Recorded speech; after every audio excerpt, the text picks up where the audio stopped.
¿De verdad crees que tienes derecho a quejarte? La voz de mi madre atravesó el silencio de la casa como un puñal. No seas egoísta, añadió mi padre desde el pasillo, sin siquiera mirarme. Tu hermana necesita espacio. Tiene mucho talento, ¿entiendes? Me quedé ahí, parado en el umbral de lo que solía ser mi habitación. Ahora estaba irreconocible, las paredes antes decoradas con mis pósteres de viajes y mi vieja guitarra colgada en la esquina, habían sido sustituidas por lienzos en blanco y bocetos dispersos por el suelo. Mi cama ya no estaba, en su lugar, un caballete ocupaba el centro de la habitación. Solo estuve fuera unos días, murmuré más para mí mismo que para ellos. Tú fuiste el que decidió irse, replicó mi madre, dando un paso hacia mí como si tuviera que defender su decisión. Y tu hermana necesitaba el espacio para inspirarse. Me mordí el labio, tragándome el nudo que me apretaba la garganta. No valía la pena discutir. No con ellos. Mi hermana, Erika, apareció por la puerta con una sonrisa que parecía desafiarme. No lo tomes a mal, dijo con una voz dulce que sabía usar cuando quería algo. Es solo que, el arte necesita libertad. No dije nada. Solo asentí y le entregué las llaves de la casa. No tenía sentido quedarse donde claramente ya no era bienvenido. Antes de cruzar la puerta, escuché a mi padre decir, en tono despreocupado: deja de ser tan dramático. Ya encontrarás otro lugar. Esa misma noche empaqué lo poco que quedaba de mi vida en esa casa. 3 meses después, cuando ya me había resignado a empezar de cero, mis padres aparecieron en la puerta de mi pequeño apartamento con una carta en la mano. Esto es para ti, dijo mi madre, sin mirarme a los ojos. Abrí el sobre con manos temblorosas. Era una demanda. Me estaban denunciando porque yo. ¿Una demanda? Susurré, pero mi voz se quebró, convirtiéndose en un suspiro ahogado. No tienes derecho a actuar como si fueras una víctima, soltó mi padre, cruzando los brazos sobre el pecho, como un juez dictando sentencia. Nos debes dinero. ¿Dinero? ¿De qué están hablando? El aire en la habitación se volvió espeso, sofocante. Mi madre, siempre la sombra silenciosa tras él, desvió la mirada hacia el suelo. Las reparaciones de la casa, explicó ella, casi en un murmullo. Las mejoras para que tu hermana pudiera tener su estudio. ¿Mejoras? ¿El estudio de Erika? Esa era mi habitación. Mis manos temblaban, pero ellos solo me miraban como si yo fuera un niño insolente haciendo una rabieta. Y tú te fuiste, replicó mi padre, como si esas palabras fueran suficientes para borrarme de la historia. Abandonaste a tu familia, ¿y ahora quieres volver y quejarte? No abandoné nada. Me fui porque ustedes me echaron. Sentí como el enojo se mezclaba con el dolor, como veneno. No me dieron opción. No seas dramático, exclamó mi madre, finalmente alzando la vista, pero sus ojos eran fríos, duros. Erika está haciendo algo importante, algo que podría cambiar su vida. ¿Y yo? ¿Mi vida no importa? ¿Todo lo que he hecho por ustedes no cuenta? Mi voz se alzó sin querer, pero ninguno se inmutó. ¿Qué has hecho tú por nosotros? Se burló mi padre, soltando una carcajada amarga. ¿Trabajar? ¿Alquilar ese pequeño departamento miserable? ¿Irte a comprar un perro mientras nosotros lidiamos con los problemas reales? Programaba por las noches y no tenía tiempo para mí. Nadie me preguntaba cómo estaba, lo duro que me resultaba, cómo ganaba ese dinero. Se suponía que este perro era la única alma viviente que se preocupaba por mí. Porque siempre he sido yo el que lidia con sus problemas. Las palabras escaparon como un grito. Yo pagué las cuentas cuando ustedes no podían. Yo les conseguí el préstamo para la hipoteca. Yo cubrí las facturas médicas de mamá cuando su seguro no quiso pagar. Yo. Mi padre dio un paso adelante, su rostro rojo de furia. No me levantes la voz. Rugió, y por un momento, creí que me golpearía. Pero no lo hizo. En lugar de eso, tomó aire, y su expresión se volvió una mueca de desprecio. Muy bien. Sonrió con esa frialdad que siempre me helaba la sangre. Si estás tan seguro de que nos has ayudado, demuéstralo. Porque, según los documentos, tú nos debes dinero. Y si no puedes pagarlo, te demandaremos.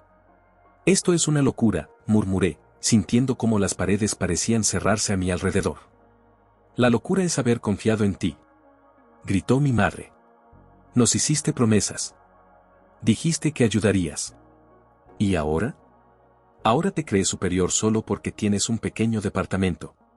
Un pequeño departamento que ustedes destruyeron, espeté, y vi cómo sus rostros se endurecían aún más. Porque mientras yo estaba fuera, ustedes invadieron mi vida, tiraron mis cosas, ocuparon mi espacio. Era el estudio de Erika. Repitió mi madre, como si esas palabras fueran una oración sagrada. Me reí, una risa amarga que apenas reconocí como mía. Claro, el estudio de Erika. Porque siempre es Erika. Siempre fue ella la estrella. La que necesitaba espacio. La que necesitaba apoyo. ¿Y yo? ¿Yo qué? ¿Soy solo un banco que ustedes pueden exprimir? Cuidado con cómo hablas. Rugió mi padre. ¿Cuidado? ¿Por qué? ¿Porque soy su hijo? Eso no los ha detenido de tratarme como un extraño. Mi madre tomó aire, como si fuera a responder, pero su teléfono sonó. Lo sacó del bolso y su expresión cambió. Erika dice que el lienzo grande no cabe bien. Necesita más espacio. Un silencio sepulcral cayó entre nosotros. Esa llamada, ese mensaje, esa maldita necesidad constante de Erika, como un puñal que se hundía más y más. Yo ya no era nada más que una sombra. Un fantasma que molestaba con su presencia. Lárgate entonces, dijo mi padre, señalando la puerta. Si solo has venido a quejarte, este no es tu lugar. Mi vista se nubló, pero no de lágrimas, sino de rabia. Sin decir nada más, empujé la puerta y salí. Los dejé ahí, en su mundo perfecto, donde yo siempre era el problema. En el pasillo, sentí que me faltaba el aire. ¿Cómo había llegado todo a esto? ¿Cuándo pasé de ser parte de la familia a ser un extraño que debían aplastar? Bajé las escaleras corriendo, pero las voces seguían en mi cabeza. Nos debes dinero. Te demandaremos. No seas egoísta. Al llegar a la calle, el viento frío me golpeó el rostro, pero no logró calmar el incendio que ardía en mi pecho. Sin darme cuenta, mis manos ya estaban buscando en mi teléfono. Tenía que hacer algo. Tenía que responder. Y esta vez, no iba a quedarme callado. Las notificaciones en mi teléfono eran una lluvia constante. Mi madre había enviado un mensaje en el grupo familiar. Tu hermano nos está causando problemas. Todo por su actitud egoísta. Y ahí estaban, uno tras otro, los mensajes de apoyo para ellos. Pobres, siempre dándolo todo y el tan ingrato. ¿Cómo puede hacerles esto a ustedes? No tiene corazón. Erika es un talento, no merece tanto drama. Mis tíos, mis primos, incluso los que apenas me hablaban en las reuniones familiares, todos sumándose a ese linchamiento digital. Y nadie, ni uno solo, me escribió a mí para preguntar qué había pasado. Nadie. ¿Así que esto es? Susurré, sintiendo como el dolor se transformaba en algo más. Algo más frío, más denso. Muy bien. Cerré el chat y comencé a buscar. Facturas. Transferencias bancarias. Los pagos que había hecho por ellos. Los recibos de las veces que cubrí las deudas de mi madre, los costos de los materiales para el estudio de Erika, las cuotas del seguro médico de mi padre. Todo. Nos debes dinero. No, son ustedes quienes me deben a mí. Al día siguiente, me presenté en el trabajo, pero mi mente estaba en otra parte. Mis compañeros me saludaron, pero yo apenas respondí. Mis manos temblaban mientras tecleaba, pero no de miedo. Era furia contenida. Luego llegó el primer golpe. Un correo de recursos humanos. Hemos recibido una notificación de su madre solicitando información sobre sus ingresos para resolver una disputa familiar. No podemos compartir esa información sin su permiso, pero consideramos pertinente informarle. Me quedé helado. ¿Hasta dónde pensaban llegar? Minutos después, un mensaje de texto de mi hermana. Lo siento, pero esto no es personal. Papá solo está tratando de protegerme. Protegiéndola. Siempre ella. Siempre el sol en torno al cual giraba el universo. Claro, Erika. Respondí con una frialdad que no sabía que tenía. No te preocupes, yo también me protegeré. En el almuerzo, salí del edificio y me detuve frente a una pequeña cafetería. Mis dedos se movían casi por instinto en el teléfono. ¿Banco Nacional? Quisiera solicitar un historial completo de transferencias de mi cuenta en los últimos 3 años. Sí, necesito los documentos oficiales. ¿Servicios Legales Pérez? Me gustaría agendar una cita para discutir una demanda por difamación. Sí, contra familiares directos. Regresé al trabajo sintiendo que cada paso retumbaba como un tambor. La rabia era una chispa que había encendido algo dentro de mí. Algo que no pensaba apagar. Pero ellos no se detuvieron. Al llegar a casa, encontré un sobre en el buzón. Una nueva carta de mis padres. La abrí de inmediato. Nos reservamos el derecho de proceder con la demanda si no reembolsas el dinero gastado en las reparaciones de la casa. Consideramos tu negativa como una traición a la familia. Traición. Ellos me habían echado. Habían convertido mi habitación en el templo de Erika. Habían usado mi dinero, mi tiempo, mi vida. Y yo era el traidor. Mi teléfono sonó. Era mi madre. Por favor, cariño. No hagas esto más difícil de lo que ya es. Su voz sonaba melosa, como si la culpa fuera mía. ¿Sabes cómo es tu padre? ¿Sabes cómo se pone cuando las cosas no salen como él quiere? ¿Y eso lo justifica? Respondí, sintiendo que mi voz temblaba, pero ya no de miedo, sino de rabia. ¿Justifica mentir? ¿Justifica usarme? No estás viendo el cuadro completo, comenzó, pero la interrumpí. No, mamá. Tú no ves el cuadro completo. Yo tengo las pruebas. Las transferencias, los pagos, todo. ¿Quieren jugar a las demandas? Muy bien. Pero van a descubrir que yo también sé cómo pelear. Ella guardó silencio. Un silencio pesado, como un velo que cubría el verdadero monstruo que se escondía detrás de su voz dulce. Cariño, empezó de nuevo, pero la corté.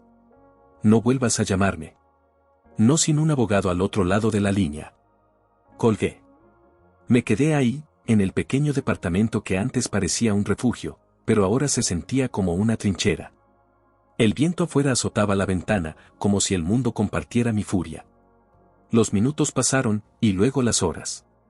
Pero entonces, mientras la noche caía, recibí un nuevo mensaje. Has publicado algo en el grupo familiar. Entré al chat y ahí estaba, un mensaje de mi padre. Lo siento por el comportamiento de nuestro hijo. Ha perdido el rumbo y nos ha dado la espalda. Por favor, oren por nosotros. Esto ha sido muy doloroso para toda la familia. Las respuestas llegaron en cascada. Estamos contigo. Fuerza, Erika. No dejes que esto te afecte. Tu hijo necesita ayuda. Sonreí. Una sonrisa helada, amarga. ¿Ayuda? Susurré. Sí, la necesitan, pero no de la forma que creen. Me senté frente a mi computadora y comencé a escribir. No un mensaje. No una súplica. Una verdad que iba a salir a la luz. Mis dedos volaban sobre el teclado, cada palabra era un golpe, cada frase una herida abierta. No buscaba venganza, buscaba justicia. La verdad. Aquella que mis padres habían pisoteado, que mi hermana había distorsionado y que ahora todo el mundo creía. Creé una carpeta en mi escritorio, la verdad. Allí guardé todo. Capturas de pantalla de las transferencias bancarias, facturas pagadas a su nombre, recibos de los materiales para el estudio de Erika. Mensajes donde mi madre me pedía dinero para la familia, solo para luego descubrir que era para las inspiraciones de mi hermana. Pero no me detuve ahí. Mi madre había mencionado las reparaciones de la casa como su excusa para la demanda. Llamé al contratista que había hecho los trabajos. No fue difícil convencerlo de hablar. ¿Reparaciones?, dijo, riendo al otro lado de la línea. No, esas facturas fueron solo para justificar el préstamo. Me pidieron que las inflara para que pareciera que habían invertido más. Las palabras se clavaron en mí, pero también me dieron fuerza. Era como ver el rostro del monstruo detrás de la máscara. Luego, llamé al banco. Pedí una copia del documento del préstamo que habían firmado. Y ahí estaba, mi firma. Falsificada. Esto es ilegal, dije, sintiendo que el corazón se me aceleraba.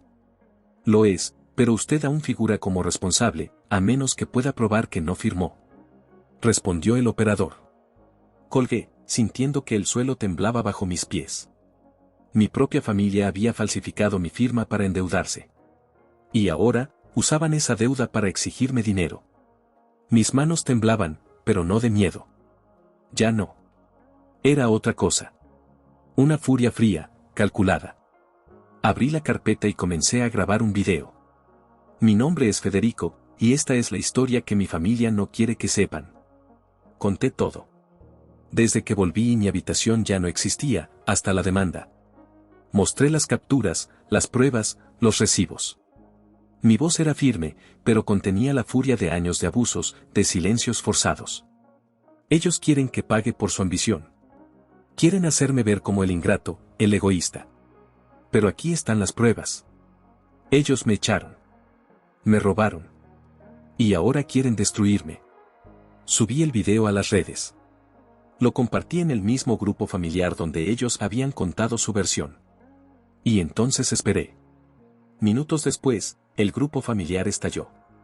¿Cómo te atreves?, gritaba mi padre en un mensaje tras otro.